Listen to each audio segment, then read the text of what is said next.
Blog Talk Radio.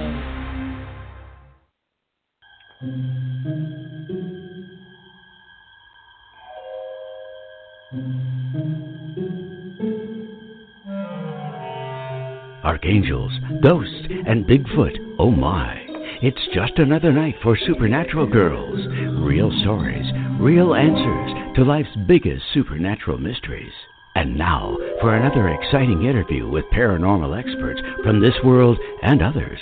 Here's your host, paranormal researcher Patricia Baker, on the one, the only Supernatural Girlz.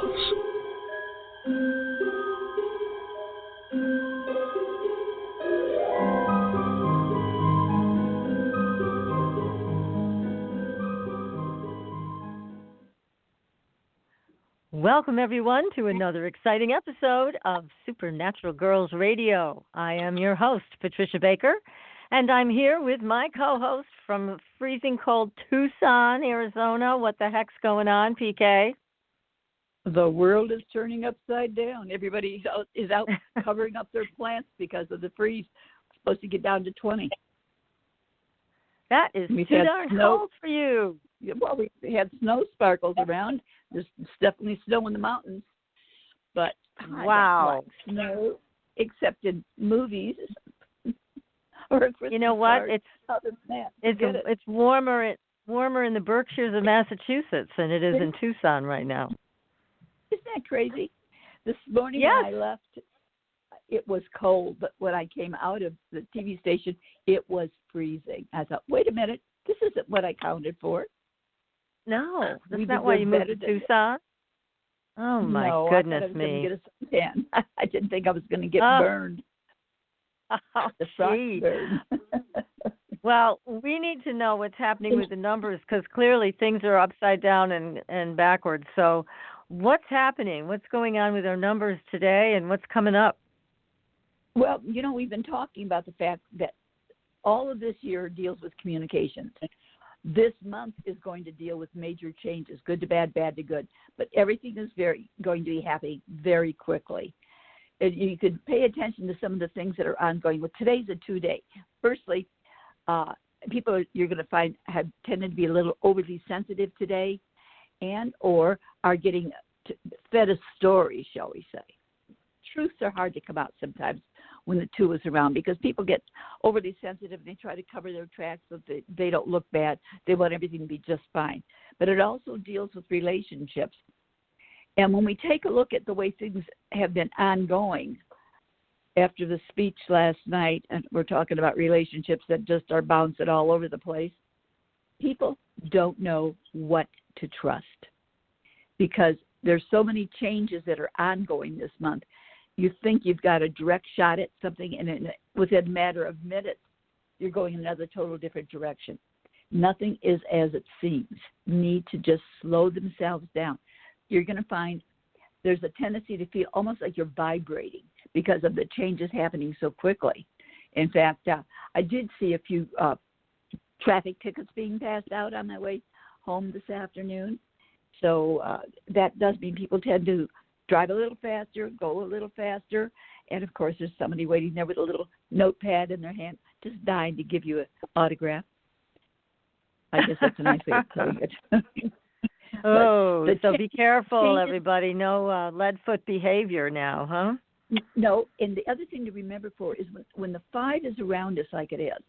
Like I said, we talked about information coming out throughout this year, but the 5 makes us do things quickly and in a hurry.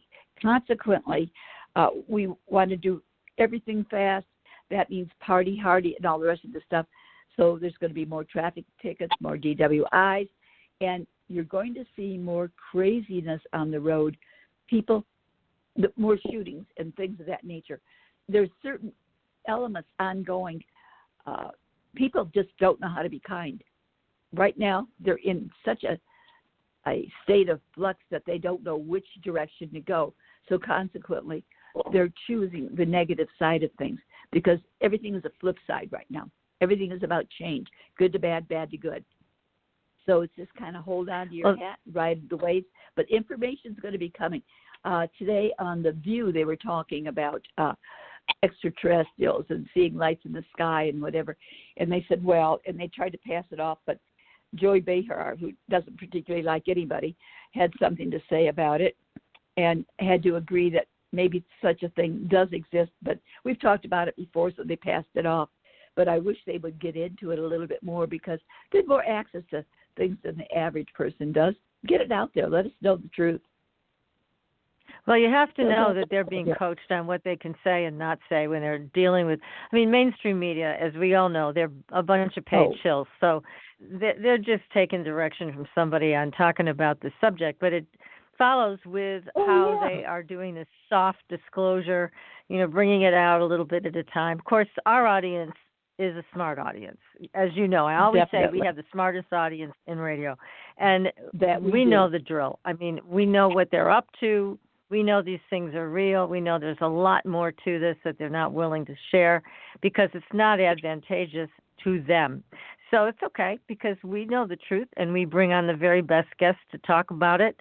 And you're keeping a close eye on the numbers. You did say February, secrets would be told. So I'm waiting for more stuff to come out. I mean, it is pretty funny to watch these politicians fumbling around from the ghosts of their past.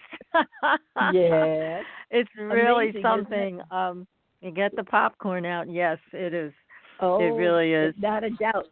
When we talked about the secrets being made known, it's going to be even funnier because we have a whole year of it. They won't be out from under the gun until probably October. So there's going to be more and more things taking place throughout. This month there's a major shift because it's about changes that we deal with, but it also deals with the difference of how people are looking at things. They've tried to, some of these things, push them under the rug, but they can't do it. And in watching last night, I have to say, whether you believe in Trump or don't believe in Trump, that's neither here nor there. But I thought that Nancy Pelosi, for God's sakes, if you haven't got your paperwork together, stay out in the other room until you get it fixed. She looked like a jackass. Absolutely ridiculous. Well, fumbling with their papers. Really, it was. I was watching all of the comments because they did a live Facebook stream, and all of the comments, I was laughing out loud because they were all ragging on her about what she was up to and the grimaces, her dentures, Botox. I mean, it was just on. And then all of the women in white. The comments were hilarious. And I just have to say to everybody, listen, our audience, I know whether which way you go, it doesn't matter to me. But in terms of your belief in one party or the other, we don't care. However, make sure that you're not being used.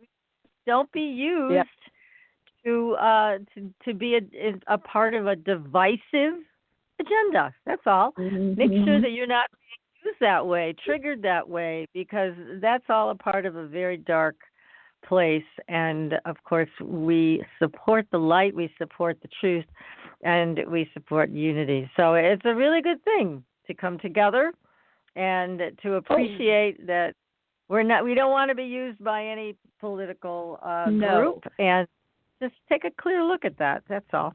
So we've got things laid out in front of us that we can take a look at, and it's our personal choice what we believe in or don't believe in.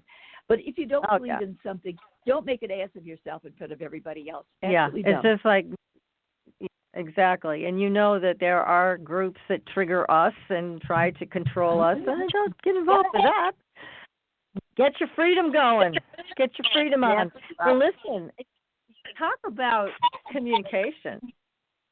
And this is the month for it. Well, we have a great guest tonight who we are going to talk to in great detail about communication dreaming. And our guest is amazing, David J. Brown. We're going to bring him on in just a couple of minutes. We're going to find out all about the latest research on lucid dreaming and all kinds of techniques to use, herbs to use, all kinds of things. I'm so excited to have him on the show. I know you are too. He has a great book out, lots of books. This guy is quite the writer. He's written a million. but we're lucky to have him on tonight, and his book is Dreaming Wide Awake. That's what we're going to be talking about. But before we get him on the show, we do have a couple things that are pretty cool.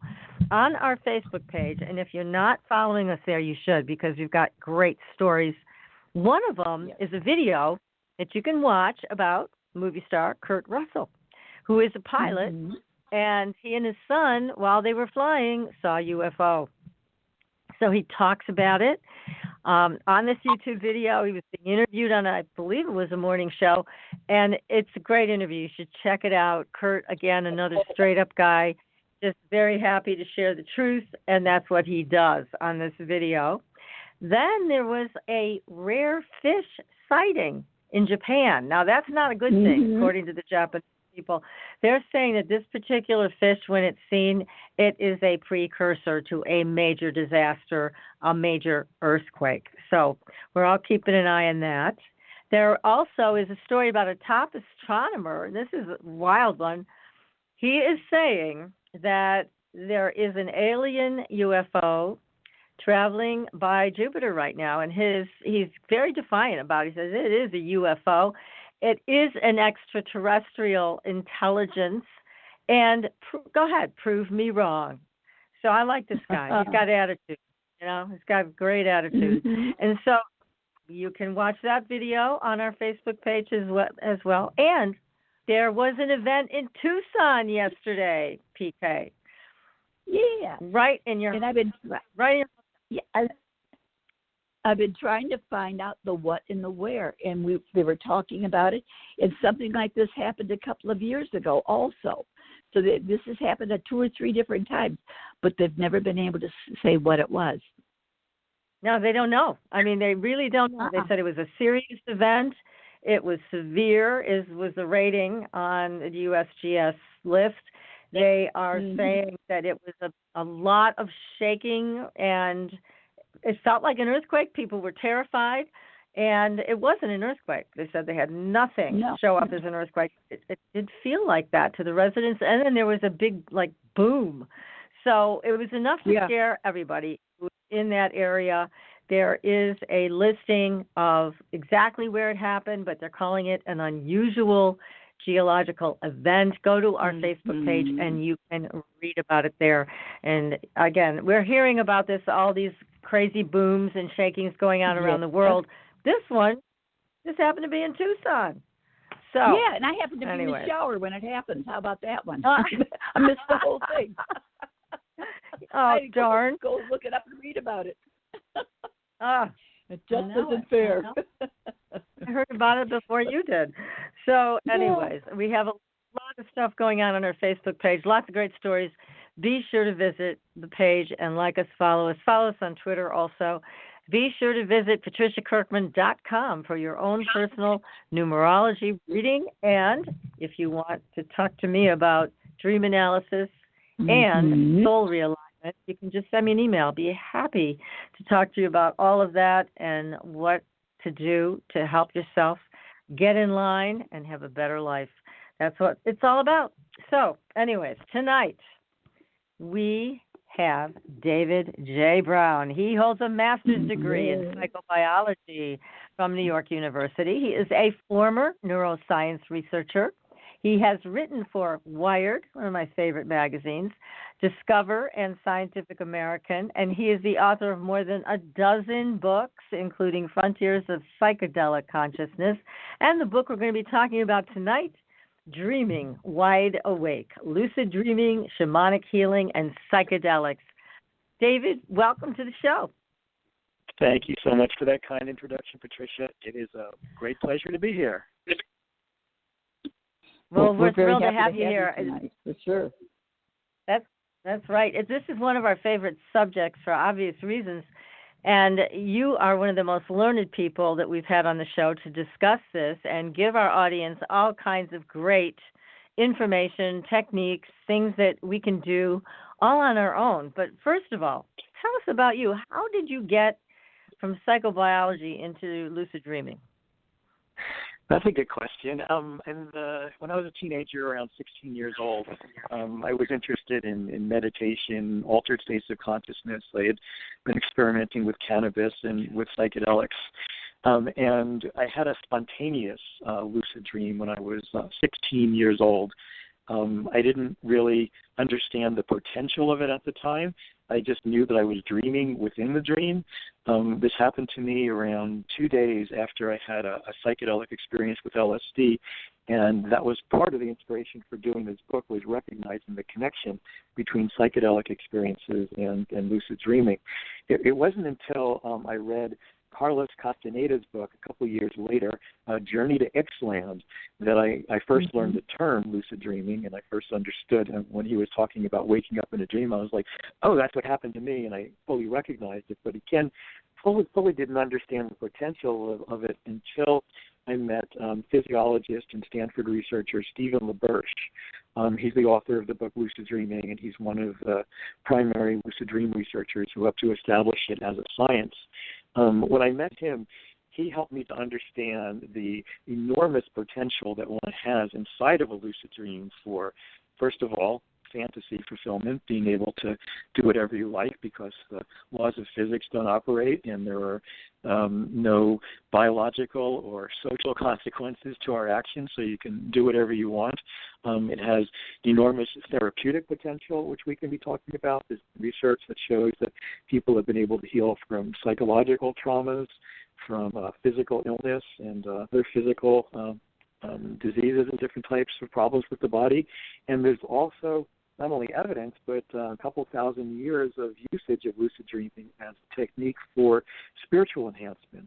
Tibetan Buddhists have been incorporating lucid dreaming as a technique for approaching what they call enlightenment, or an understanding of the bardos, what are called the in-between realms between life and death. So there's a long history of lucid dreaming and a more recent scientific history of lucid dreaming.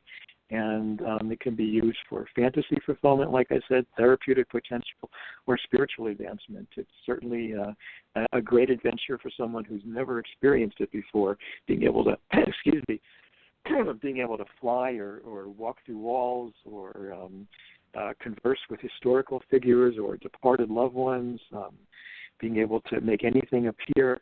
It's certainly an extraordinary opportunity to be able to learn more about our own minds and learn more about ourselves. It also affords a more control over your waking life, doesn't it? Because if you can pay attention and wake up in your dreams, then you can wake up in your life, right? Well, you're getting blessed. That's way ahead. Yeah, that's I think one of the most advanced things you can learn from lucid dreaming. Exactly what you described. On a spiritual level, if you learn to wake up in your dreams and understand the role, the incredible power that your mind has in terms of fabricating realities, in terms of constructing realities.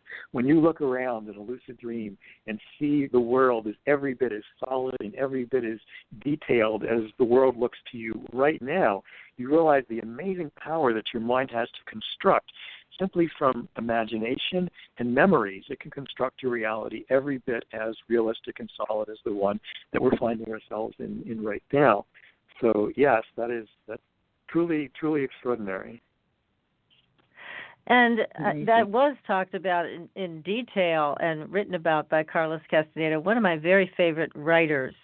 And he had some techniques that he discussed, like focusing on his hands in his dreams. You also write about that in your book as a good technique to, before you go to bed, tell yourself you're going to see your hands in your dreams. And it's not as easy as it sounds, is it? There are some good techniques that if people start to practice, I can almost guarantee that you will have a lucid dream within a week or two.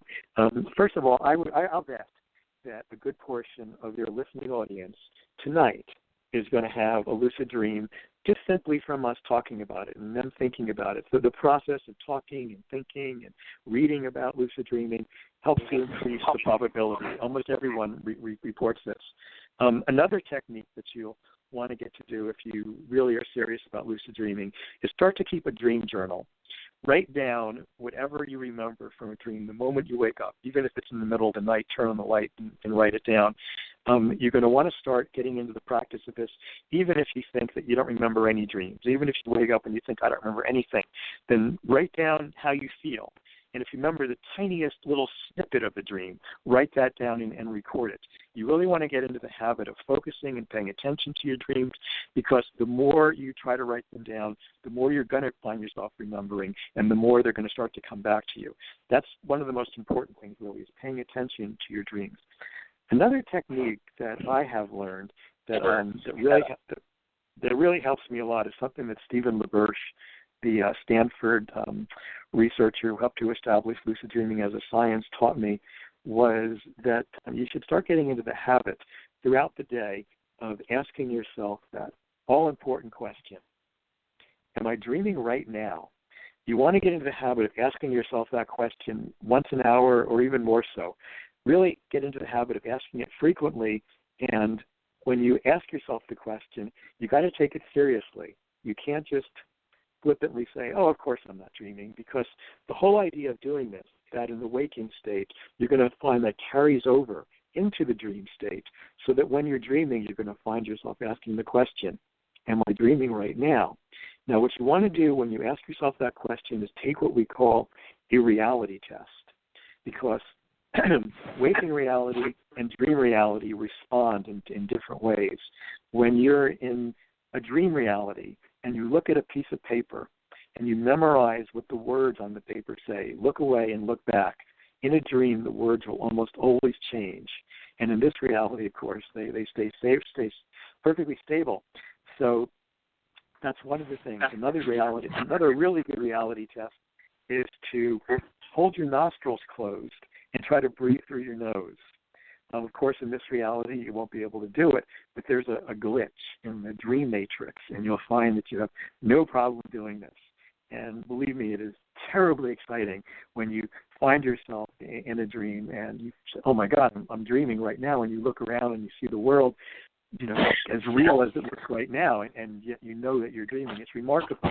The problem is that most people then get too excited, and they wake up really, really easily. So you want to try to stay calm and keep your mind calm, and try to keep your body as calm as possible so you don't get your heart beating fast and physically wake up.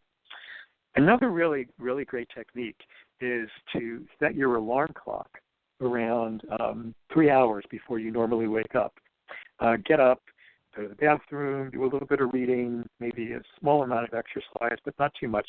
Crossword puzzle, do something to kind of get your mind engaged, maybe for about a half an hour or so, and then go back to sleep.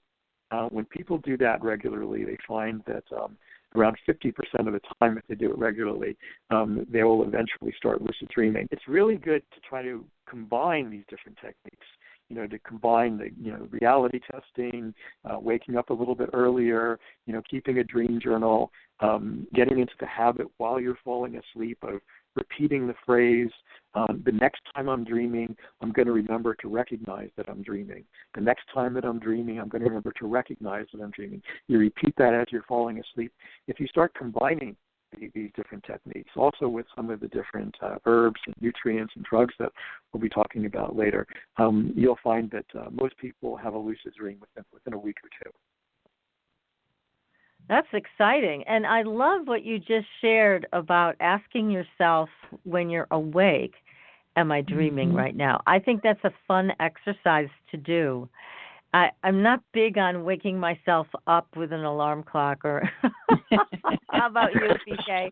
No, I do it all the time. Yeah, right.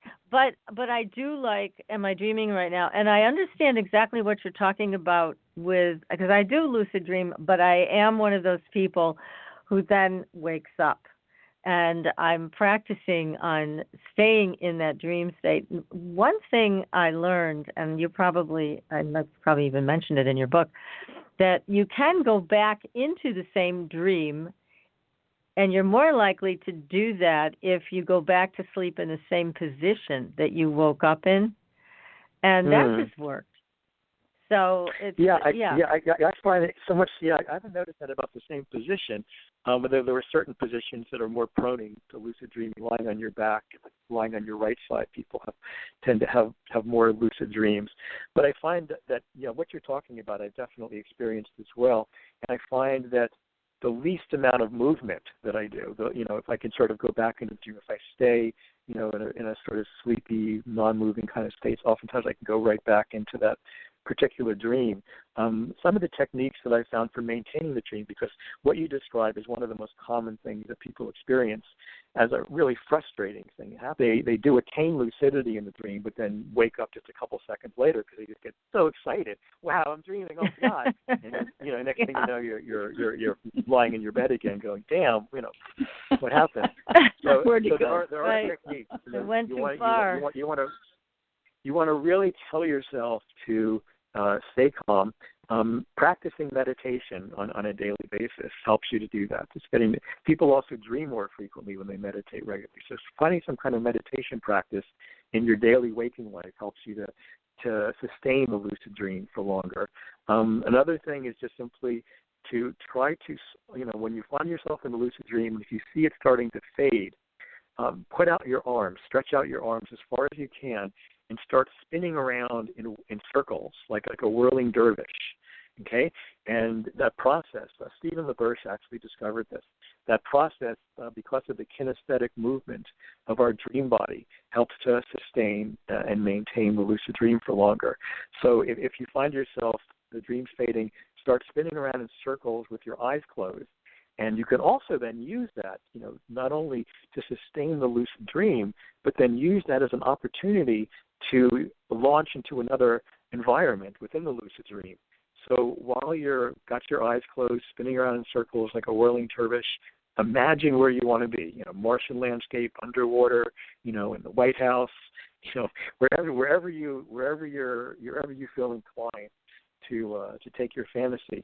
And you'll find more often than not that when you open your eyes, you will actually be in that place.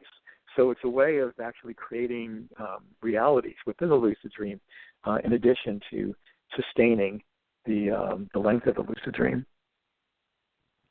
Yeah, that's all good advice. I mean, I enjoy hearing from you about all of these different possibilities and ways to stay in that lucid state.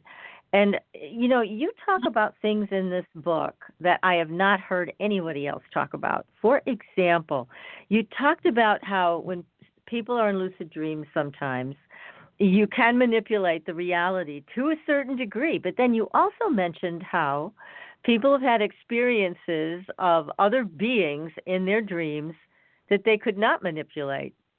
And that these beings kind of looked at them like, what are you trying to do? You can't do that to me. Tell us about that, because, now you're talking about a whole other experience with life forms, right? Yes. Well, that's where you're getting into an area that to me is just profoundly fascinating. First of all, it's kind of a lot of people. I know you don't think this, but a lot of people have this idea that a lucid dream means that you control the dream, when in fact all it really means is that you can influence the dream. There's still too many forces operating that are outside of your control, and the dream will always surprise you. So there is that.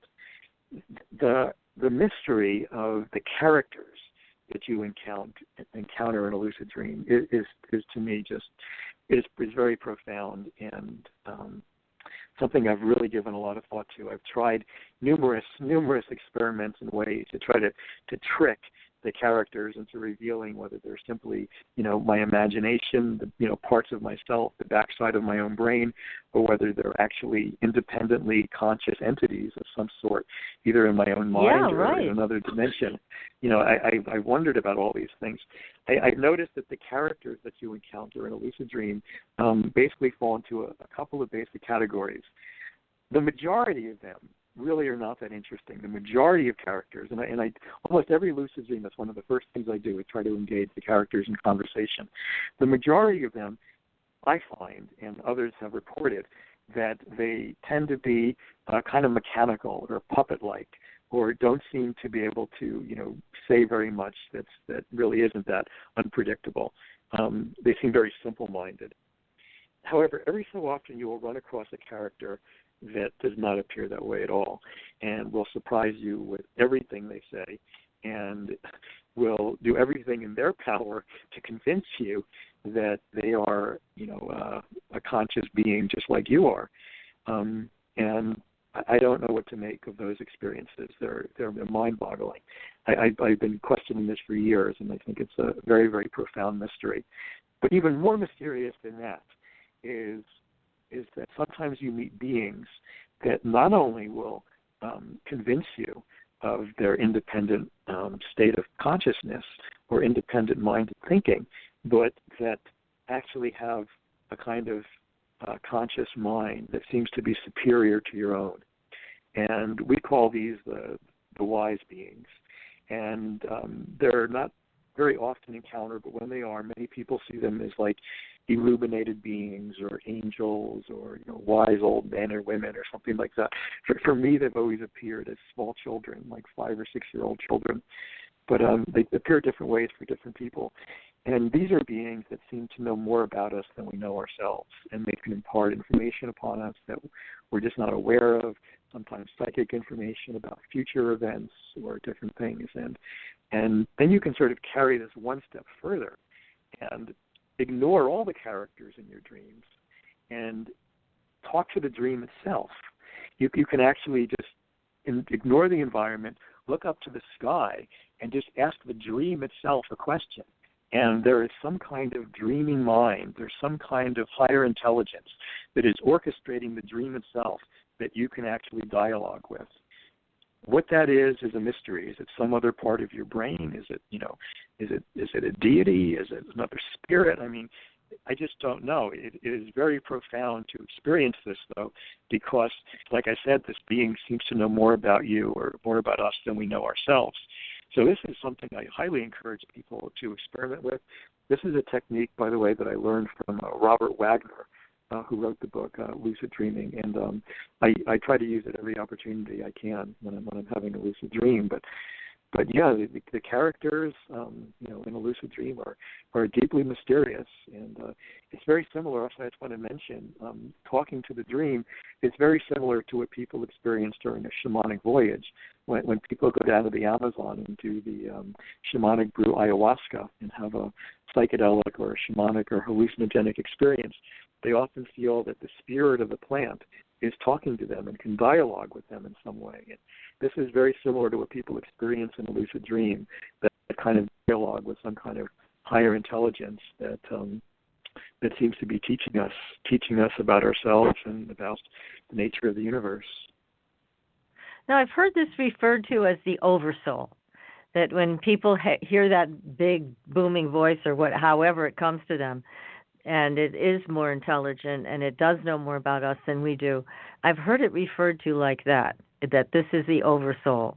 Is that a possibility with that experience? Yeah, that's I think that's a great term for it.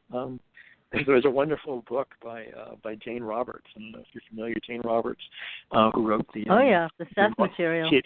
The Seth speech and some of the really, really remarkable, the best books on channeling ever. I mean, really remarkable books. She wrote a novel called The Education of Oversoul 7 that I just love, which is about somebody living 7 lifetimes simultaneously from the point of view of the oversoul. But whether we have this kind of like higher part of ourselves or an oversoul, and whether there are oversouls to oversouls, and how many layers there are to this intelligence that we're a part of in the universe, is the greatest mystery there is. It really is. I'll tell you, I had this really interesting experience with a being, and then I shot out of my room. I was asleep, I was having a dream, and all of a sudden I felt something breathing on the back of my neck. And I was alone in my bed, and I got this image of what this thing was, and it just startled me. Like, I just can't even describe. I don't think startle is even a strong enough word. But what happened to me was I screamed out the name of my friend, Becky. And the next thing I knew, I was in her kitchen. And I thought to myself, I better not really be in her kitchen because then I'm going to have to get on a plane in my pajamas and fly home because she's in Virginia.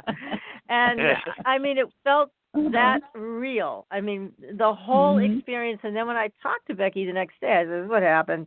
And I got so startled that I just called for help from you. And the next thing I knew, I was in your kitchen. And your kitchen looked like this. And I described it. And I said, I saw you in the kitchen talking to one of your daughters or somebody, I don't know. And she goes, oh, yeah, that's my kitchen. And that's where I talk to people, is in my kitchen.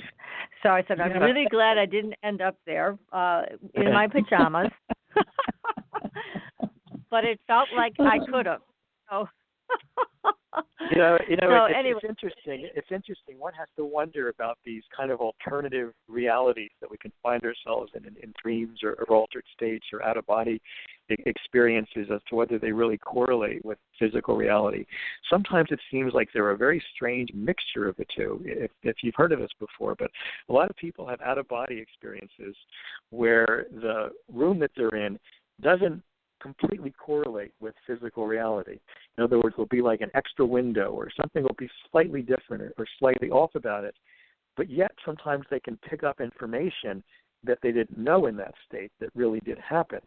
So it seems to me that what's happening when people are having an out-of-body experience, just like when they're having a waking body experience, you're constructing physical reality as a simulation in your mind, and then you're interacting with it.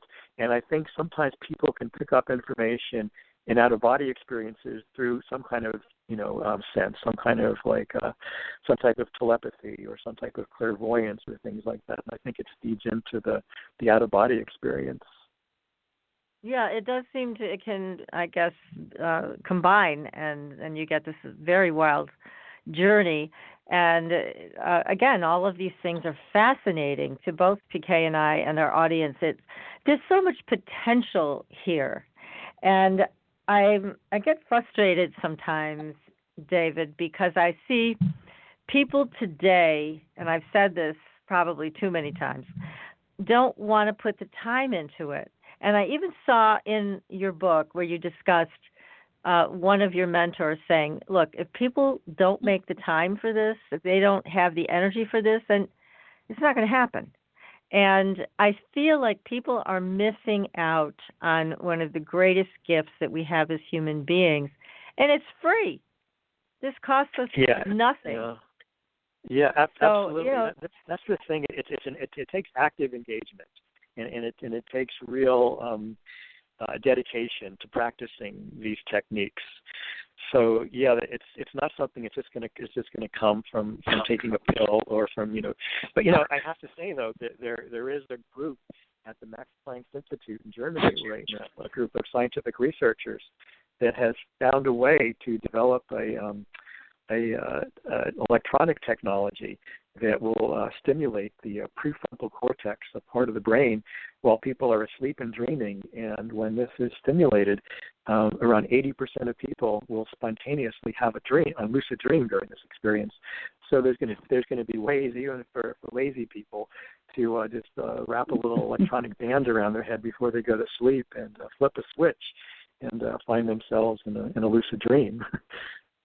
That's amazing. Great, because I know people like that kind of thing. People. Let me also just say though that even with that kind of easy access to this state of consciousness, of engagement, it's not like sitting back and watching a movie. I mean, nothing's going to happen in a lucid dream really if you're just sitting there. You have to actually take an active role, and it's usually helpful to make an intention during your waking hours, what you're going to do in a lucid dream. I usually have a running list of things that I'm going to do next time I find myself lucid in a dream. Oh, I want to try this, or I want to try that, or somebody gives me a new idea of something to try. So it's good to have something on your mind that you want to do when you get there. And like I said, it really takes a lot of active engagement and practicing at these techniques on a regular basis. It's just it does happen spontaneously sometimes, but those are, unless you're an unusual type of person, those experiences are usually pretty rare. And you're right, and it does take intent. I mean, like you said, have an intention of what you want to do when you're in this lucid dream, or it just becomes an important thing, I think, in life in general. So if you can go into your dreaming state with an intent, it helps you to get even that kind of focus in your everyday life. And that helps. That helps a lot of people absolutely. to stay on track, reach their goals. I mean, all of it, I think, is one thing leads to another. And I think to just abandon the dream state because people don't value it, I think it's a massive and major loss to not understand what a great gift it is. I agree. We live in a in a Western culture where dreaming is not taking that seriously. I mean, we're conditioned as children. A child wakes up from a very profound dream or a scary nightmare or something, and the child's like mystified by what happened, and the parent comes in the room and says, "Oh, honey, that was just a dream, Right? As if like it has no significance. It's not real, just a dream. Yeah, I mean, some cultures really do, take dreaming very, very seriously. And like Tibet, the Tibetan Buddhist culture takes dreaming very seriously. In Japan, they take dreaming very seriously. So there are cultures where it is, not pushed aside the same way we do here in the West. But yeah, you're right. It has a very, very profound potential and meaning that people are often missing. I mean, we're dreaming for a good percentage of our lives, and most people just simply forget it. Most people emerge from a dream state like a night being drunk, almost not even remember anything, right? Yeah, you have amnesia. Mm-hmm. Yeah. Now, do you find that women can have an easier time remembering their dreams than men? It's a good question. I wonder if there's been a scientific study on that. I think I don't know of any science to back this up, but I think that you're right. When in my own personal conversations and talking to people, I hadn't really thought about this that much. I know men and women dream about different types of things. That I think women tend to dream about people more than men, social situations, but I don't know an answer to that, but I think you're right. And now that I'm talking to people, I think more women tend to tell me about their dreams than men. Women seem to pay more attention to their dreams than men, and take more of a significance to them. Yeah, I think you're right. Yeah, I find that so interesting because I know when I was in private practice, I did find that to be true, and I just wondered if you did as well. It just seemed like it took a lot more effort for men to, and also, traditional roles then are involved in the everyday work life, which can be all consuming. But hey, so can women be, whether it's in the work world or as moms, which is a 24/7 job. So I don't know, there is something about women and dreaming that I've always found rather magical. Yeah, or people that tend to be very inner focused, people that pay attention to their inner life, people that are, very, very active in the external world, I think may not notice it as much. Someone who spends a lot of time alone, and that increases the probability of lucid dreaming is daily meditation. So there's something about just getting more in touch with your inner mind and more in touch with yourself that helps people to remember, like I said, keeping a dream journal, paying more attention to your dreams. So. Yes, exactly. Well, another thing that you talk about in your book, which we're going to get into right after the break, is what do you do when you have a lucid dream and it's a nightmare? So, again, you're one of the few people that's brought that up. I want to talk to you about that as well. It's going to be a good one. So, everybody, we're going to take a very short commercial break and come right back and continue our conversation tonight. It's so exciting with David J. Brown, who's the author of a terrific book, Dreaming Wide Awake, Lucid Dreaming, Shamanic Healing, and Psychedelics. So stay tuned, everybody. We will be right back. Are you ready for a new experience of freedom and powerful connection? Would you like a positive, effortless change in your life? Then come to CosmicFusion.com, where we offer the most advanced energy clearing and expansion techniques in the world, with a quantum vortex energy to activate your divine blueprint and life's purpose. When your soul leads the way with cosmic fusion and quantum vortex energy, you can break clear of past difficulties and blocks with the power of the Source. With Cosmic Fusion, the Source energy does the work for you. It's easy and effortless. Listen to our free meditation right from our Cosmic Fusion website, the Cosmic Code Meditation. Sign up for one of our interactive webinars today. Come to Cosmic Fusion, www.cosmicfusion.com, to experience an effortless awakening and transformation. Are you ready for an upgrade? Are you ready for a new experience of living in the fifth dimensional magic and powerful connection? Then visit CosmicFusion.com today. CosmicFusion.com. Astridian is a family of cosmetic products with 98% pure ionized minerals. We combine our science with a blend of essential oils to nourish and take care of your skin's health. How does it work? All Astridian products contain the proprietary redox technology, having the capability of simulating an ionic zinc-copper superoxide dismutase effect. This free radical scavenger currently in your body has been diminished by toxins and the daily stresses of life. It is a perfectly balanced mineral complex that all $200 an hour dermatologists, their professors, and ancient history have proven. Redox technology is a process of reducing the skin's oxidation by transferring electrons from a radical state to a stress-free normal condition. Oxidative stress is a form of cellular aging, and as science has proven, a precursor to disease. The free radical theory of aging states that organisms age because cells accumulate free radical damage over time. Damaged cells are not beautiful, but healthy cells are. The Astridian family is presented in 4 different uses that cover unique benefits to your body. They are the Essential Anti-Aging Series, the Multivitamin Series, Sports Series, and Professional Series. Regain your youth with the power of Astridian. Visit www.astridian.com and inquire. Use the code SUPERNATURAL and receive a 10% discount on your first purchase. Astridian, the beauty of being healthy. Your property tax bill. Have you seen it lately? It's frightening.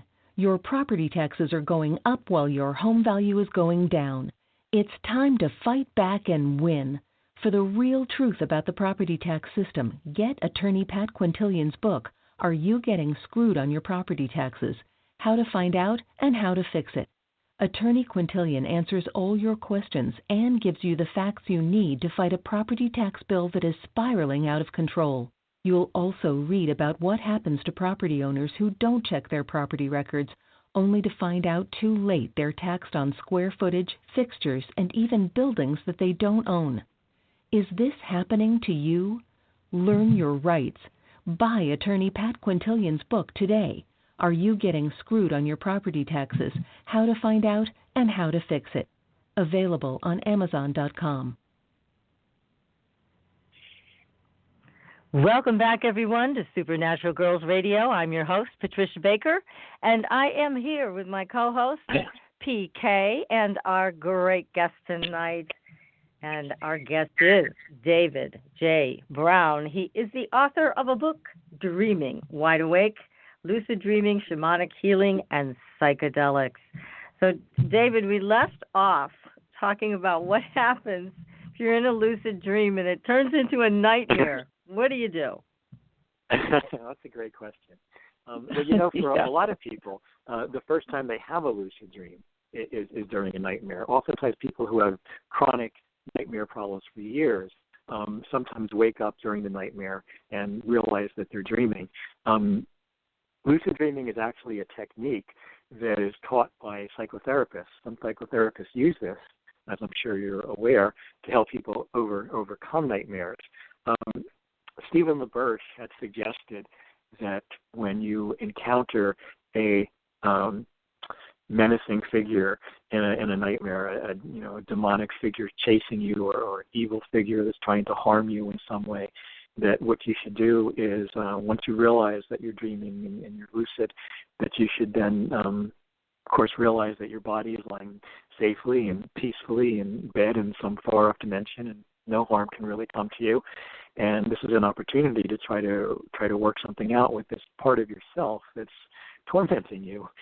So Stephen LaBerge actually suggests trying to hug the menacing figure, to try to be friendly, to be warm towards it. And a lot of people find that this in itself will solve the problem and they stop having the nightmare.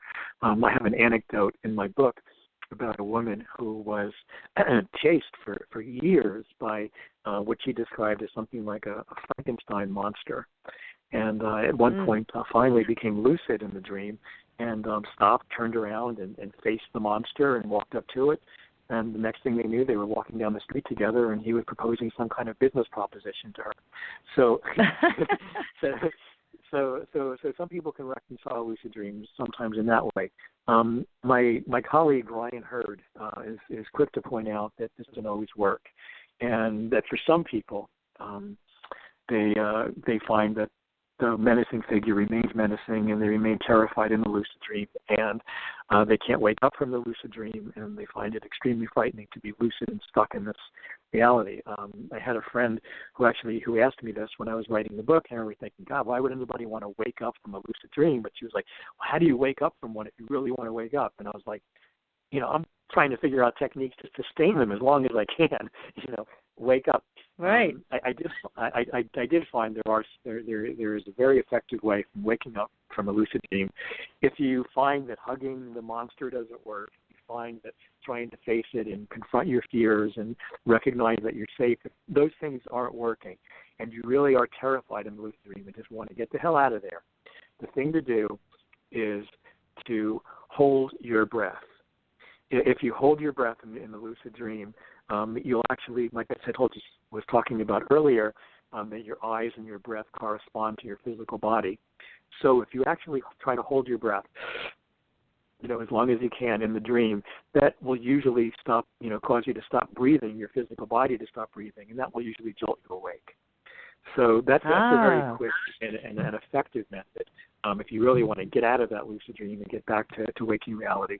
And it's not only for, you can use that technique not only for when you become frightened in a nightmare, but also it can be a very effective technique if you want to remember something. I mean, one of the problems with lucid dreaming is that, if you get a good idea or something interesting happens, it's hard to hold on to those ideas throughout the lucid dream.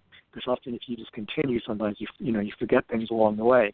So if you have a really good idea, you develop this great plot twist for your new novel or an idea for a new painting or something, what a lot of creative people like to do is deliberately wake themselves up at that point in the dream, and then they can write down the idea before it's lost or record it in some way. So that's what I would suggest for. Wow, I've never heard that before. What a great idea! Yeah, that's wonderful.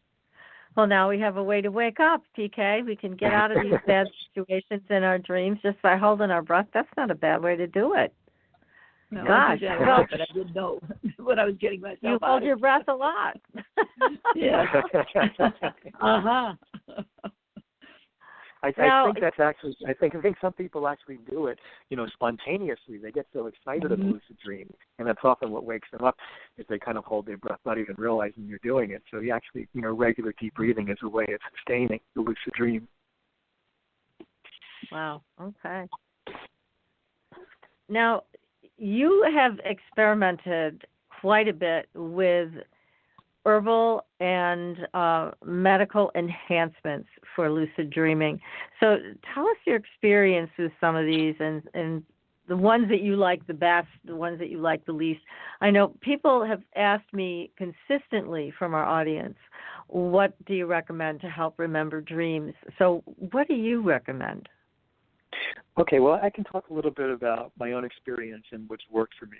They're not so much recommendations, and they're certainly not medical advice, but I can talk about my experience, and I have had a lot of interesting experience. I felt that this was something that was missing from all the other manuals on lucid dreaming. Nobody else had talked about this. And there are, like I mentioned earlier, part of my own interest in lucid dreaming arose from my experience with psychedelics as a teenager. I've discovered there is a vast array of herbs, nutritional supplements, and drugs that will enhance the dreaming process, will help you to remember dreams better, and in some cases actually help to foster the process of lucid dreaming. Some of the most common herbs that are known to, and even scientific studies show, will enhance dreaming. One of the most common is something called Calea zacatiki, which is also known as the Mexican dream herb. And this is mentioned in Carlos Castaneda's books, and it's available on almost every online herbal seller. They almost all carry it. I found that it almost definitely enhanced my memory of the dream, and it enhanced a certain kind of vividness to the dream and made them different in a way that's hard to describe, but it definitely affected my dreams and enhanced my dreams, although I did not find that it increased my probability of lucid dreaming. In fact, never actually had a lucid dream on one, although other people have reported it. It's one of the most common herbs that you see in like one of these like lucid dream formulas. They almost all put it in because it does enhance dreaming. But like I said, I have never had a lucid dream while on it. A similar herb, that one comes from Mexico. A similar herb that comes from Africa, sometimes known as the African dream herb, or the Latin name is Psylline capensis, I find works at least as effectively as Kalia zakatiki, but in a different way. Interestingly, they both have very mild psychedelic effects, so that when you take it before you go to sleep, the hypnagogic experience, that vivid in-between state between falling asleep and waking up, the imagery in that experience is greatly enhanced with the Kalia zakatiki and the Psylline capensis. And like the Mexican dream herb, the African dream herb, enhanced the quality of my dreaming, helped me remember my dreams better, changed them in some kind of undefinable way, but again, didn't increase my ability to actually lucid dream. The one herb that I found that did do this, that I had lucid dreams almost every time I used it, is something called velvet bean, which is an herb that's used in Ayurvedic medicine, and it increases a neurotransmitter in the body called L-DOPA, it's a precursor to the neurotransmitter dopamine. It's called L-DOPA. And when you increase dopamine levels in the brain while you're sleeping, some people find that it interferes with their sleep and they can't sleep that well. I found that it really didn't. For me, it increased the vividness and the action-oriented nature of the dream tremendously, and also the probability of having a lucid dream. Found that I had lucid dreams. Now, how do you spell that one? You said velveteen. Is it? How do you spell it? Yeah, I'm sorry. It's two words: velvet, V-E-L-V-E-T, and then bean, B-E-A-N. Bean. Okay. Yeah, bean. Velvet bean. Yeah. And it's easy to find online. It's easy to find. All the health food store around here carry it, right? At the local health food store. It's very interesting. It has other interesting properties too. It has sexually enhancing properties, so it's worth trying and experimenting with. Those are some of the more effective herbs that I found for it. Out here, cannabis is now legal, and cannabis tends to inhibit dreaming. Most people find that when they use cannabis, that they dream less. They can't remember their dreams as well. It's a very, very, very common side effect from it. But people do find that if they use cannabis for a time and then stop, then their dreams go wild. They start having dreams like crazy. So that's also like another way of increasing dreaming is by suppressing it temporarily and then letting your natural function return. And people have enormous amounts of dreams. There's a cognitive enhancer, a drug that's used for senile dementia. That's available without a prescription. You can get it on Amazon. It's called galantamine, and a lot of people claim that this is the holy grail of lucid dreaming. And Stephen LaBerge even patented a technique for using it because it was so effective.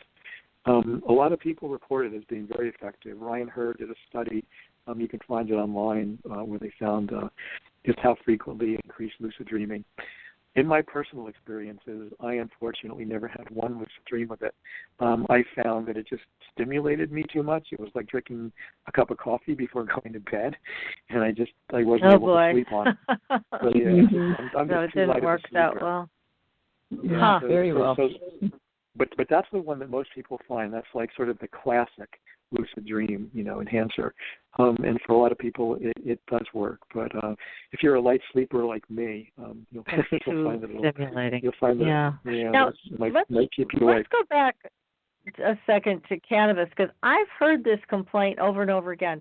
Because, it's legal here in Massachusetts, both medicinally and recreationally. And people have complained about, they'll take it for even just the CBD oil, which also has a minor amount of THC in it. And it doesn't alter their consciousness, so it appears. However, exactly what you said happens. It does inhibit their ability to remember their dreams across the board. This is what's happening. I wonder why.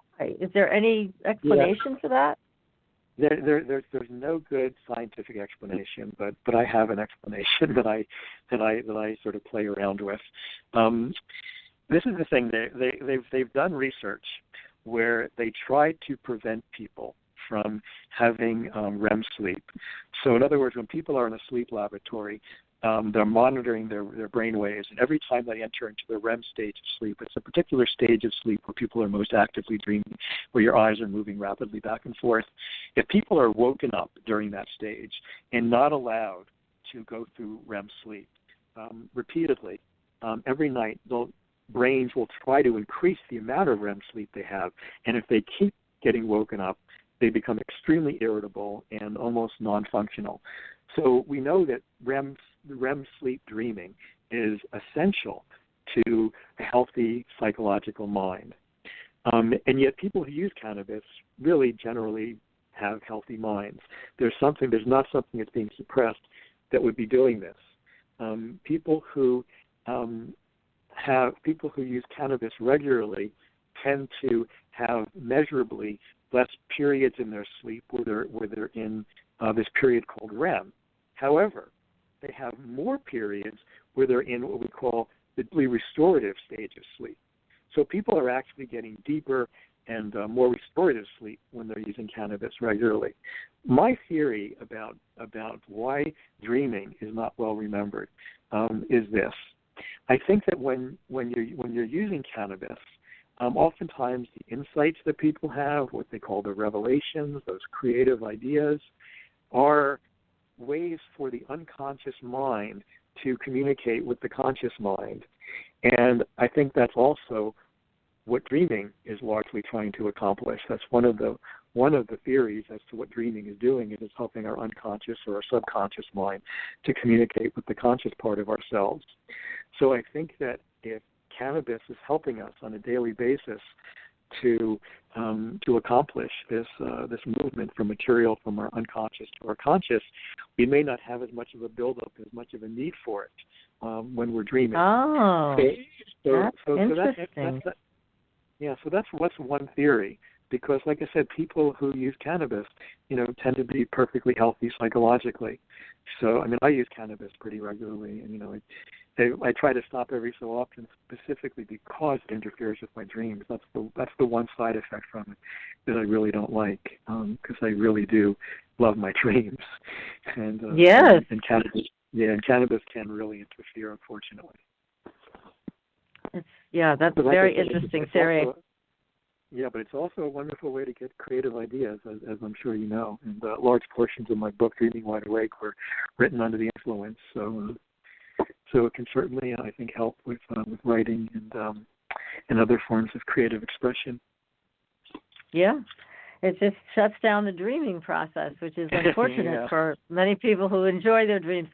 Okay, so keep going. Tell us more. What other types? And one of the things I saw, and PK, I know you must have seen this too, and it surprised me, is that cough medicine.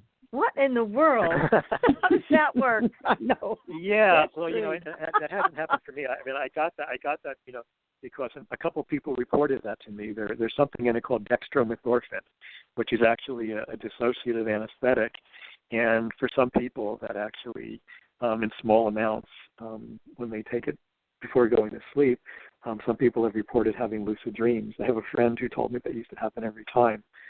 So that was another one. Another one is something called mugwort, which is an herb that's been traditionally used in lots of witchcraft potions. It's like whenever you hear like a Hollywood movie and they're mixing things together, Eye of Newt and mugwort is always one of the ingredients in the potions.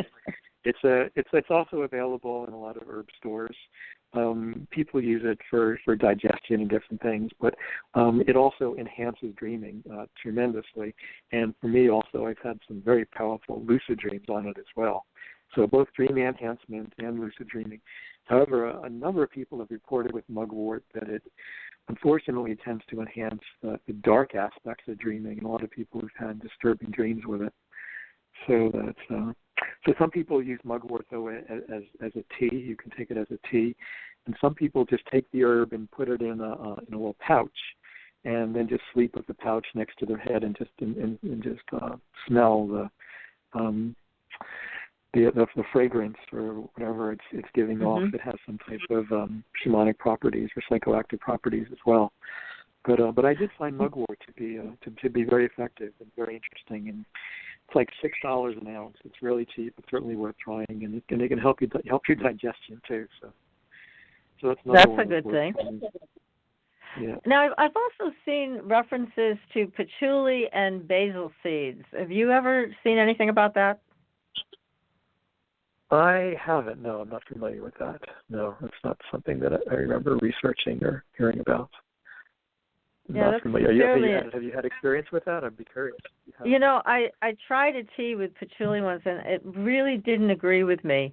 It just made me sick to my stomach.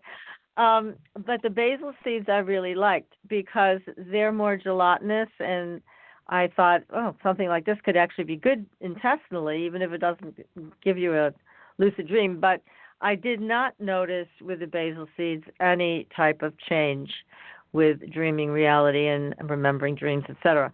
I just thought it was a good tonic to take. But it was referenced as those two things together could help enhance your dreaming reality. But I couldn't get past the taste of the patchouli tea. Overwhelmed to me. Yeah, unfortunately. As we discussed this before we get on the air. Some of this stuff tastes god-awful. So, I think you have to be somewhat dedicated to try some of these things. And everybody's different. So what works for one person may not work for another, but it's all of this stuff that we've discussed so far is legal, and you can give it a try. And like you said, it's available online. Now, ayahuasca, you have had experiences with that. Tell us about it.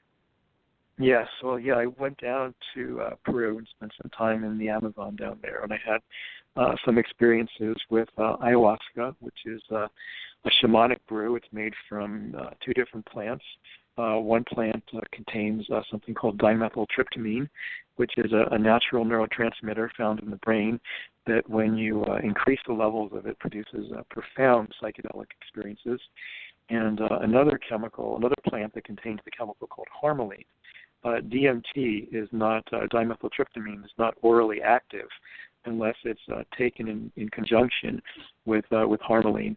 How the Indians in South America hit upon this combination with the countless plants down there, the one that contains DMT and the one that contains harmaline, when no other two plants would work together like that, is miraculous unto itself. And how they did it, they said it came to them through their dreams. In their dreams, they said that the plants spoke to them. So that's really the best theory that we have, really, how they came up with this. But it's a remarkable experience. It's almost kind of like a waking dream. If anybody's had experiences with other psychedelics like magic mushrooms or LSD or something like that, it's somewhat similar, but much deeper. It's not something you can usually do much besides sit there. People often get physically sick. It's not something people do for fun. It's not usually that enjoyable of an experience. A lot of people vomit for hours, and it's not usually the most pleasant thing. But you see an enormous array of visions from your life, visions from your past, and most importantly, the most important thing about this experience and why it can be so profoundly healing for someone who has not had this experience. It's very hard for them to believe this, but it's like this. There's a spirit to the plant. There is an intelligence. There is a conscious mind that seems to be interacting with you, that talks to you during the experience and shows you, teaches you, shows you things about your past, shows you mistakes you made, shows you how you can improve your life. And it almost appears as though it's making adjustments almost like some kind of like, doctor, octopus doctor that can like spread all its tentacles into your body and make all these kind of minor, subtle psychic and biological adjustments in your brain and your nervous system. You feel like something is operating on you and adjusting you, and it's an incredible, incredible experience. And most people who go through it come out of the experience feeling renewed and rejuvenated, with physical problems disappearing and with traumas being reconciled and different things. Myself, I found that a childhood trauma that had been, plaguing me for years was reconciled through these experiences. So it's something that's been used down in the Amazon for thousands of years. These are ancient techniques. When used correctly in the proper setting, they appear to be very safe. It's perfectly legal down in Peru. Not only is it legal, it's recognized as a traditional medicine down there and very well respected. And now, is it legal here, or is it legal in certain states, or how is it dealt with here? Well, it's complicated. It's legal in the United States for certain religious groups to use it. The Santo Daime religion has actually went to the Supreme Court. They actually fought all the way to the Supreme Court and won the right to use it as part of their religion. However, it is not legal for anyone else to be doing it, even though all of us, you and I right now as we're speaking, we have DMT in our brains. Our brains naturally have, DMT, and they're in our bodies all the time. So the DMT is the part of ayahuasca that makes it illegal, but it's actually naturally found not only in our bodies, but it's in orange juice. It's in plants all over the place. It's so ubiquitous in nature, it's hard not to see it. There are ayahuasca ceremonies and churches that are not part of the Santo Daime that are operating throughout the United States, throughout Japan, throughout Europe, that people go to all the time.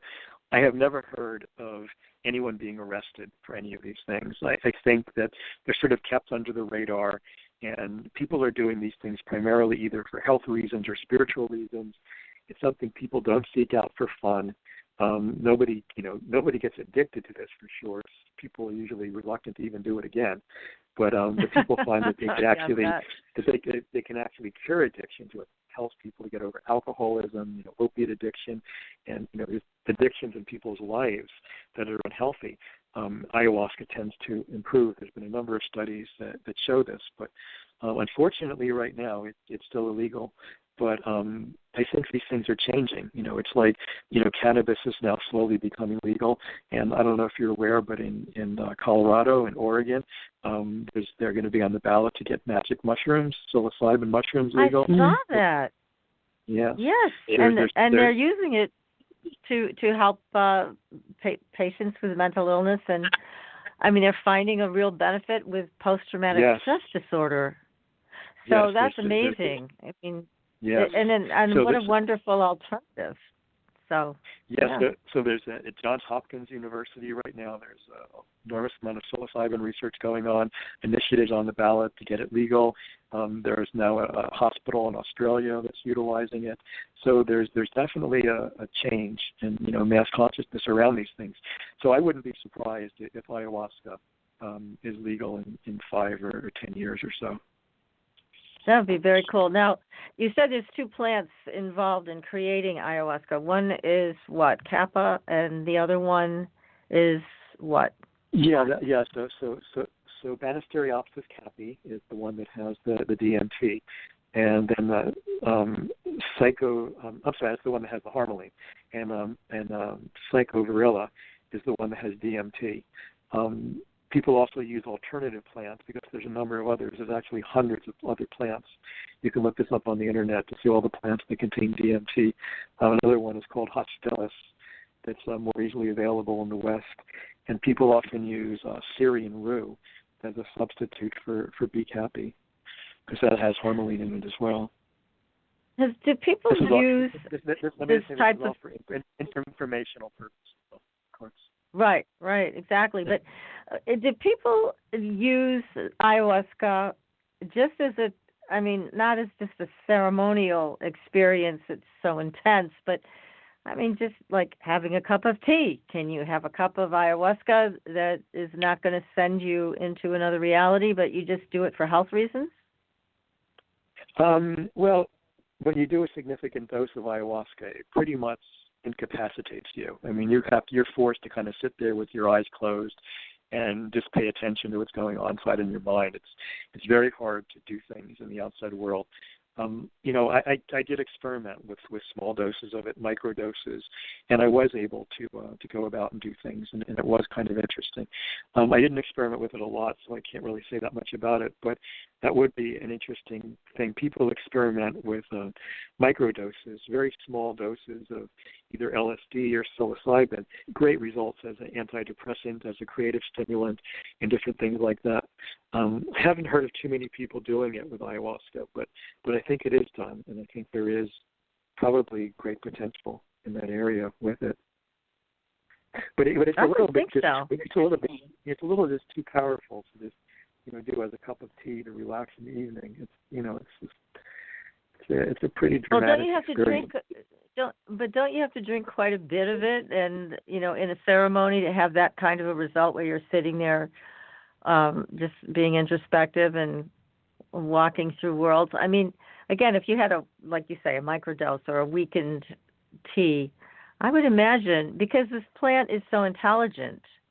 I mean, the two plants combined, obviously, but there's such an intelligence there. I would think even a very weak version of it could have some really great benefits. I think you're right. It's something that really deserves substantial research. I think you're onto something. I think so. Yeah.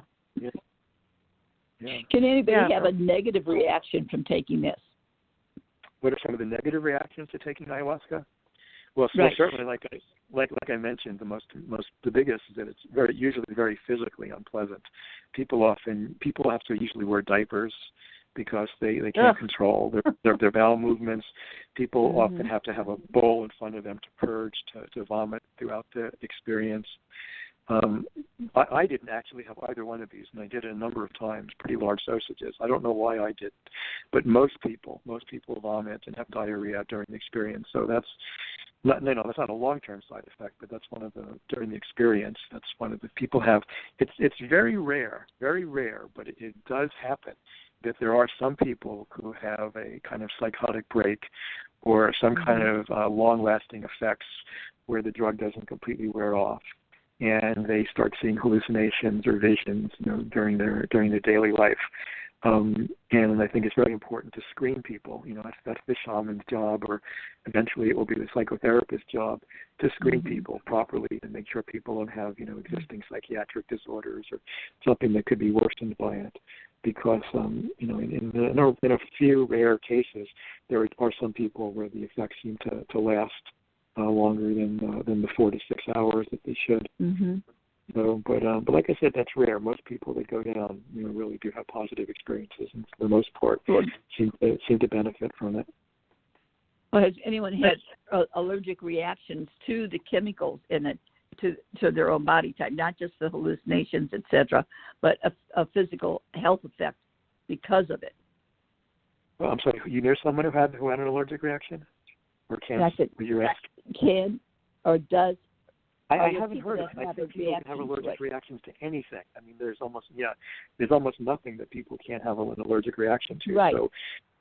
So I haven't heard of that being very, very common. Of course, the most important thing, I should mention, I mean, every shaman who initiates this, an ayahuasca ceremony has to, first of all, make sure that everyone has been off of serotonin reuptake antidepressants for at least 2 or 3 weeks, because this is how people have died from it. Because that can cause a hypertensive reaction that could be deadly, or serotonin syndrome. So that's certainly the most their shamans need to screen people for, because that's something you don't want to make a mistake with.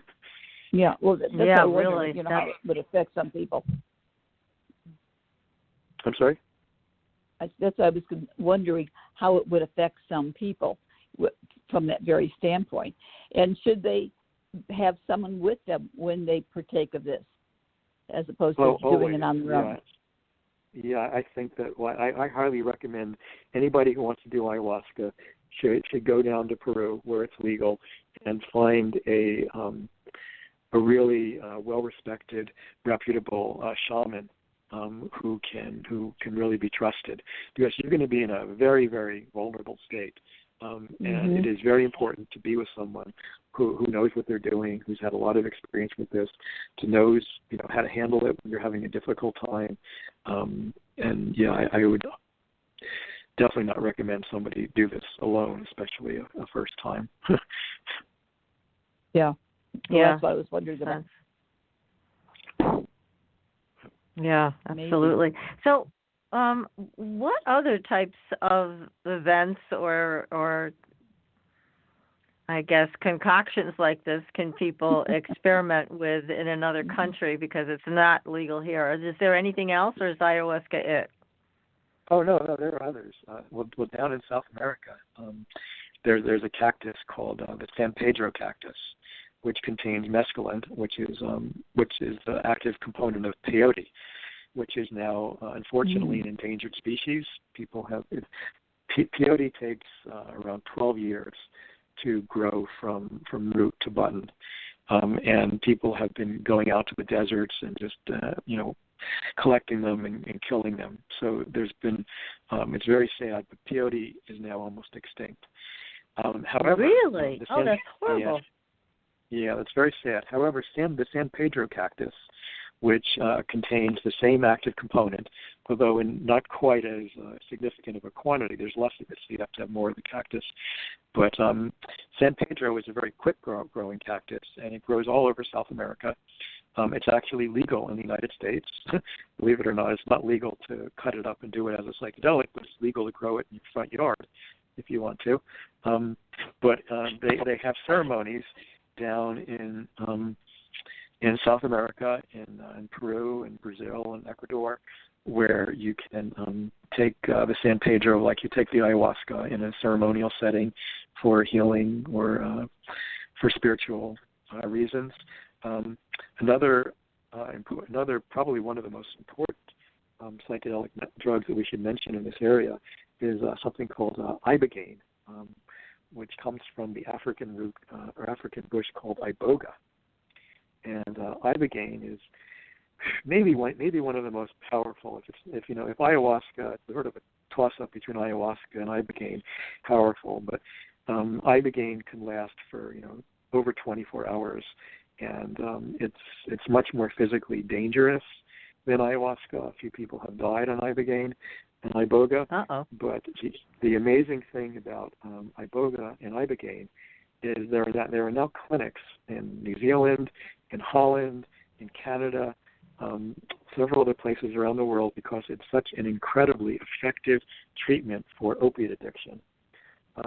Really? So it breaks their addiction. Okay. Huh. It's amazingly effective. People who go in addicted to heroin, it will eliminate the withdrawal process. They do not even have to go through the withdrawals.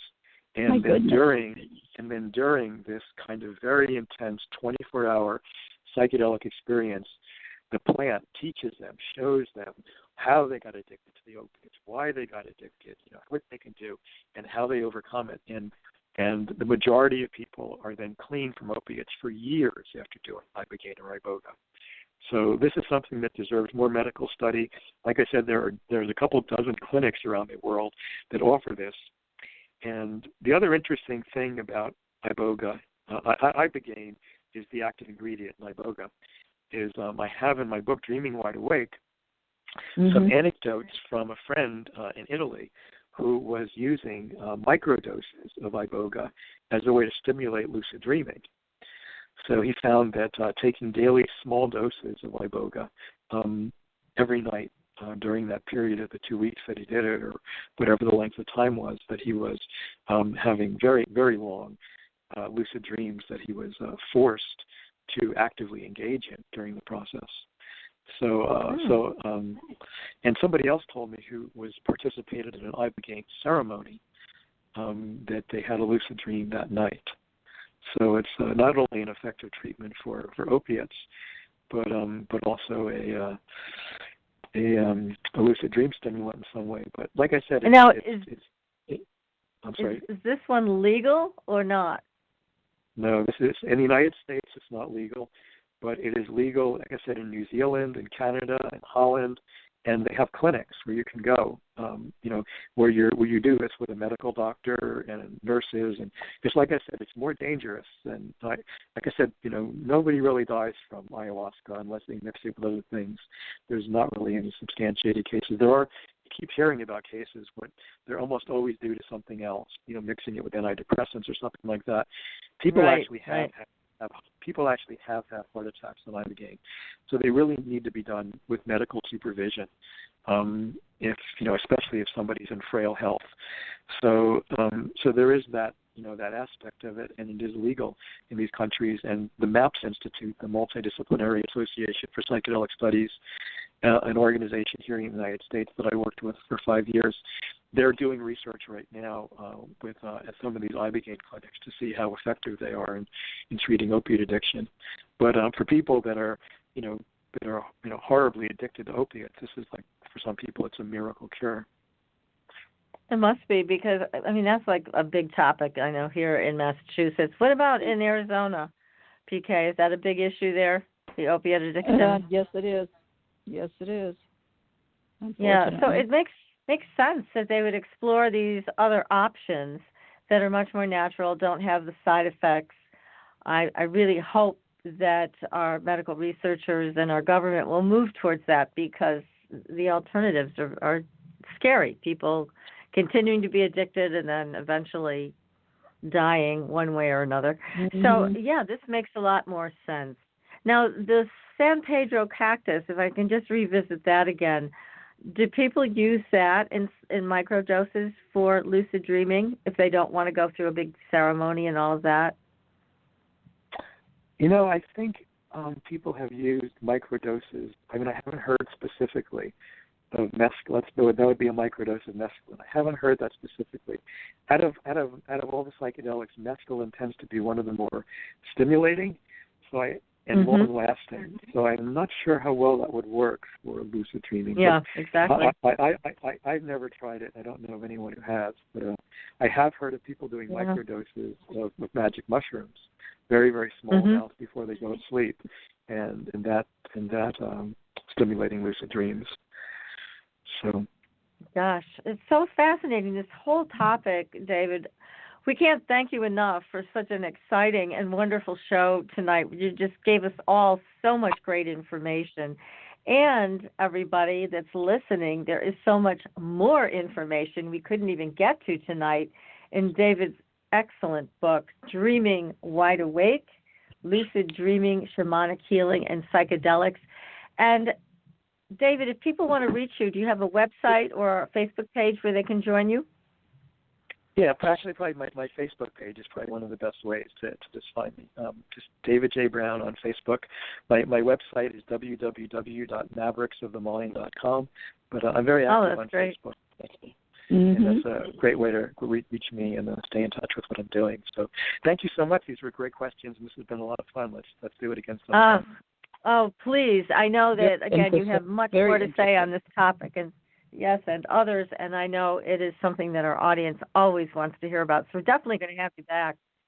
So in the meantime, everybody, come on back next week. We're going to have another exciting show. I think we're going to be talking about ghosts of the Southwest. Don't miss it, and until then, we will see you on the Blue Highway. Good night, everyone. Good night. Thanks for listening. Tune in next week for another radio adventure with Supernatural Girlz.